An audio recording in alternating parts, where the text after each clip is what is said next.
just want the news, they want the truth. What others hide, I bring to you with evidence. Politics, corruption, human rights. No filters, no fear, just facts. I don't stop until the system shakes.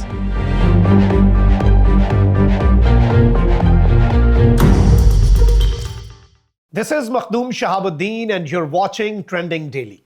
In early 2026, the world crossed into a new and dangerous phase of geopolitics, one defined not by cold wars and proxy conflicts, but by direct interventions, forced regime change and the open use of military power to reshape states. The capture of Venezuelan President Nicolás Maduro by US forces on January 3, 2026 marked one of the most extraordinary moments in modern international relations. It was not just the arrest of a head of state. It was a signal that the United States has returned to a strategy of direct action, replacing containment with confrontation. The operation, codenamed Absolute Resolve, unfolded with stunning speed and scale.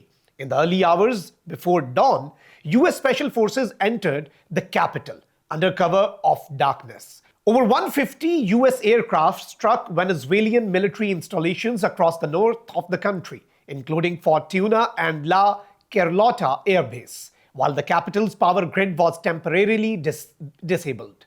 Within hours, Nicolas Maduro and his wife were captured and flown out of the country, not into exile, but into custody, and taken directly to New York to face narco-terrorism charges in a US court. The message was unmistakable. The United States no longer sees Maduro as a political opponent, but as a criminal suspect. And more importantly, Washington is no longer waiting for regime collapse. It is enforcing it. President Trump framed the operation not as war, but as law enforcement. By invoking a 2020 narco-terrorism indictment, the administration claimed constitutional authority to arrest a foreign leader without congressional approval for war. In doing so, the United States blurred the legal line between police action and invasion, between justice and force. International reactions were immediate and polarized. Russia and China condemned the operation as a violation of sovereignty. Many Latin American governments expressed alarm, but Washington made clear it did not intend to reverse course. Inside Venezuela, the situation is chaotic and uncertain. Vice President Delcy Rodriguez declared herself acting president and condemned the capture as an extrajudicial abduction. Yet President Trump publicly stated that the US would run the country until a proper transition occurs, and that American oil companies would be brought in to manage Venezuela's energy infrastructure. This alone represents a radical return to 20th century interventionism. Ladies and gentlemen, this moment did not come out of nowhere. It was the end point of a carefully constructed escalation ladder. In September 2025, US forces began striking alleged narcotics vehicles in the Caribbean, framing military action as law enforcement. In December, a CIA drone strike hit a Venezuelan port facility, marking the first direct kinetic strike on Venezuelan soil. Then came what US officials reportedly described as the final offer: exile for Maduro in Turkey. When he rejected it, Washington moved from pressure to action. To understand why Venezuela became the first target, we must understand history. For the most of 20th century, Venezuela was one of America's closest partners. US capital built its oil industry. Venezuelan crude powered Western economies through war and peace. That relationship collapsed with the Bolivarian Revolution under Hugo Chavez, who used oil wealth to fund anti-US alliances and reshape Latin American politics. The failed 2002 coup, which Chavez blamed on Washington, hardened hostility. Under Maduro, economic collapse, hyperinflation, and mass migration turned Venezuela into humanitarian and political disaster. By 2024, Maduro's disputed re-election became the breaking point. Washington shifted from isolating Venezuela to criminalizing it. Venezuelan gangs were designated as terrorist groups. Oil sanctions became a blockade, and by early 2026, the US made it its choice. Containment had failed, and replacement was next. But Venezuela is not the only signal. At the same time, the United States has dramatically escalated pressure on Iran. After nuclear negotiations collapsed in 2025, the US launched direct strikes on Iranian nuclear facilities, a move that would have been unthinkable a decade ago. Iran responded with threats and suspended cooperation with the International Atomic Energy Agency. Protests erupted inside Iran over economic collapse and currency devaluation. Then came the warning. On January 2nd, 2026, President Trump issued a blunt message. If Iran's leadership violently kills peaceful protesters, the US is locked and loaded. Analysts immediately linked this to the Venezuelan operation. The implication was clear.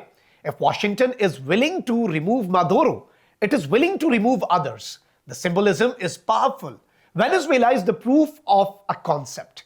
Iran is the test case. The US is now applying two models simultaneously. In Venezuela, it used the Panama 1989 model, arresting a leader on criminal charges. Against Iran, it is applying maximum pressure with military teeth, sanctions, strikes, threats, and internal destabilization. The historical roots of this conflict go deep. In 1953, the CIA helped overthrow Iran's elected government to protect Western oil interests. In 1979, the Islamic Revolution turned Iran into America's most enduring adversary. The nuclear conflict, the axis of evil, and decades of sanctions are simply chapters in that longer story. What makes 2026 different is that Washington is no longer hiding behind diplomacy. It is acting. This shift represents the end of the post-Cold War restraint era and the beginning of what many analysts are calling a neo-interventionist phase, a world in which major powers no longer influence regimes. They remove them. The risks are enormous. First, this sets a precedent that sovereignty is conditional, not absolute. That if a state is labeled criminal, illegitimate, or destabilizing, its leadership can be forcibly removed. Second, it dramatically increases the risk of great power confrontation. China and Russia have already condemned the Venezuela operation. Iran is backed by Russia and increasingly aligned with China. A miscalculation could quickly escalate beyond regional conflicts. Third, it destabilizes the norms that have governed international relations since 1945. The prohibition on force, the respect of territorial integrity, and the separation between criminal law and war are all being eroded. We are entering an era where geopolitics is no longer about pressure.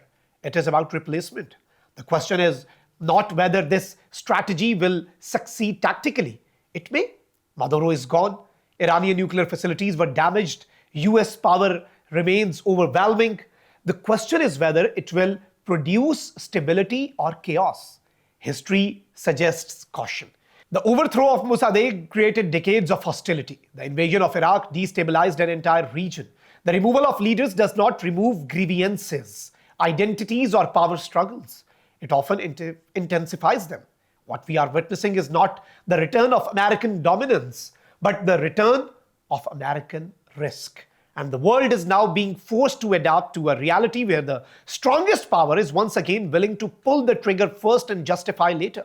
This is what Operation Absolute Resolve truly represents. Not just the capture of Nicolas Maduro, but the capture of the global order itself. Pulled away from rules and pushed back towards raw power. And this is the most dangerous developments of all. This is Makhdoom Shahabuddin. See you in the next episode. अच्छा, इसमें दो चीज़ें बहुत अहम है। जैसे कि उनके पास फ़ौज तो है, लेकिन उनके पास वो टेक्नोलॉजी नहीं है जो अमेरिका के पास है। अमेरिका जिस तरह उन्होंने हमला किया एक मुल्क के सदर को, उनके घर आके उनको गिरफ़्तार किया, पहले मिसाइल हमले किए, उसके बाद उनको गिरफ़्तार कर लिया। ऐसे जैसे पाकिस्तान का हमारे मुल्क के पास फ़ौज है, एकेडमी रियासत भी है। इससे अमेरिका ये स्टेप कभी भी नहीं लेगा कि पाकिस्तान के ऊपर वैसा हमला करे। ये जो कमज़ोर ममालिक हैं उनके ऊपर अमेरिका ऐसा हमला करता है ताकि उनके ऊपर दबाव डाल के उनकी चीज़ों पर कब्जा करे। नहीं, पाकिस्तान के लिए कोई वार्निंग नहीं है। मैं नहीं समझता पाकिस्तान के लिए वार्निंग, क्योंकि पाकिस्तान एक एटमी रियासत है। वेनेजुएला कमज़ोर, उसके पास एक आर्मी है। जिस मुल्क के पास आर्मी ताकतवर है और वो ساتھ ساتھ ایٹمی ریاست بھی ہے، اس کے اوپر امریکہ یہ کبھی کام نہیں کر سکتا کہ پاکستان تو پہلے اپنی سرمایہ کاری جو فوجی تنصیبات ہیں اور فوجی جتنے بھی ان کے پاس آلات ہیں ان میں بڑھا رہا ہے. اس سے یہ ہے کہ جو ہمارے دشمن ہیں جیسے انڈیا ہے، اسرائیل ہے، ان کو تو تھریٹ جاتا ہے. امریکہ یہ کبھی بھی پاکستان کے اوپر ایسا کام کوئی نہیں کرے گا. بالکل مضبوط فوج ہی کسی ملک کی جو ہے حفاظت کرتی ہے. جیسے کہ ہماری پاکستان کی فوج ہے تو ہمارے جو جتنے بھی دشمن ملک عناصر ہیں ان کو یہ پتہ ہے کہ پاکستان کی فوج کے پاس جدید ترین آلات ہیں، ان کے پاس میزائل ٹیکنالوجی ہے جدید. اس کے بعد کوئی بھی ایسی ریاست وہ یہ نہیں چاہے گی کہ پاکستان کے اوپر حملہ کرے. پہلی چیز تو یہ ہے جب آپ وار ہوتی ہے تو وہ آپ کا سب سے آپ کی مضبوط چیز جو ہے وہ آپ کی آرمی ہونی چاہیے. اور میرے خیال سے ہماری آرمی کو جتنی مضبوط ہو سکتی ہے اتنا ہی اچھا ہے اور فیوچر کے لیے اچھا ہے. میرے خیال سے نہیں، پاکستان کے لیے تو نہیں ہے کیونکہ Pakistan as an state it self is strong. ہماری آرمی بھی ون آف دا بیسٹ ہے. دیکھیں اس سے جو ہے ہمیں ایک سبق ملتا ہے کہ مضبوط فوج، مضبوط دفاع ہو تو آپ کا تحفظ ہو سکتا ہے. اگر آپ کے پاس جتنے بھی وسائل ہو، معدنیات ہو، دولت ہو، وہ اتنی اہمیت نہیں رکھتی جتنا جو ہے آپ کا مضبوط دفاع، مضبوط فوج. اور آپ کا جو ہے آپ کے پاس جو دفاع کے لیے جو اسباب ہے جس کا قرآن مجید میں بھی حکم ہے کہ اپنے گھوڑے تیار رکھو، وہ چیزیں ہو تو آپ جو ہے مقابلہ کر سکتے ہیں. دیکھیں ملک کا فوج کا مضبوط ہونا اس لیے ضروری ہے کہ آپ کی دنیا میں عزت بڑھتی ہے، آپ کا وقار میں اضافہ ہوتا ہے اور آپ اپنے دفاع کر سکتے ہیں. جیسے 10 مئی 2025 کو اللہ تعالیٰ نے پاکستان کو بیان مرصوص میں جو معرکہ حق تھا اس میں اللہ تعالیٰ نے کامیابی دی. اس کی وجہ جو ہے وہ یہی تھی کہ ہمارے پاس ایک مضبوط دفاعی قوت تھی اور اللہ پہ ہمیں کامل یقین تھا اور ہمیں جو ہے اللہ نے فتح دی.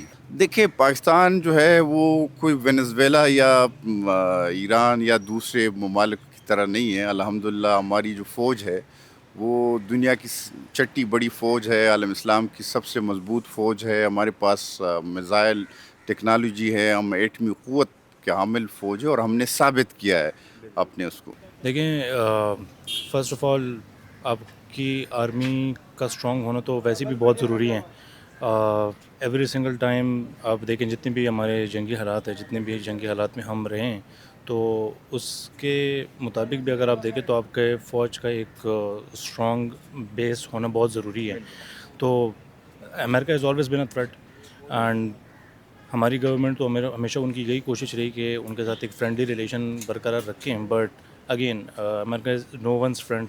Same goes for Israel, they are no one's friends and جہاں پہ ان کو اپنا مفاد نظر آئے گا دے ول اٹیک اس ٹو.